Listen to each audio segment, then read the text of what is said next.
2026 সালের এসএসসি পরীক্ষায় কাঙ্ক্ষিত ফলাফল অর্জনে ব্যর্থ হওয়ার পর ফলাফল অধঃপতনের কারণ অনুসন্ধানে ও উত্তরণের উপায় নির্ধারণে লালমোহন হোসনিয়ারা মাধ্যমিক বিদ্যালয়ে এক গুরুত্বপূর্ণ অভিভাবক সমাবেশ অনুষ্ঠিত হয়েছে।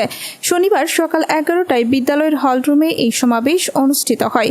সমাবেশে বিদ্যালয়ের শিক্ষক, স্থানীয় অভিভাবক সদস্য এবং বিপুল সংখ্যক শিক্ষার্থীর অভিভাবকরা উপস্থিত ছিলেন। সমাবেশে বক্তারা বিদ্যালয়টির বর্তমান শিক্ষা ব্যবস্থা ও প্রশাসনিক কার্যক্রমে নানা অনিয়মের চিত্র তুলে ধরেন। অভিভাবক ও স্থানীয় সুধীজন অভিযোগ করেন, প্রধান শিক্ষক নিয়মিত প্রতিষ্ঠানে আসেন না এবং শিক্ষকরাও ঠিকমতো সময় দেন না। এছাড়া অনেক শিক্ষক প্রতিষ্ঠানে অনিয়মিত উপস্থিতি বজায় রাখেন। শিক্ষার্থীরা নিয়মিত প্রতিষ্ঠানে আসে না। অভিভাবকদের সাথে শিক্ষকদের কোনো যোগাযোগ থাকে না বলেই ফলাফল এই বিপর্যয় ঘটে।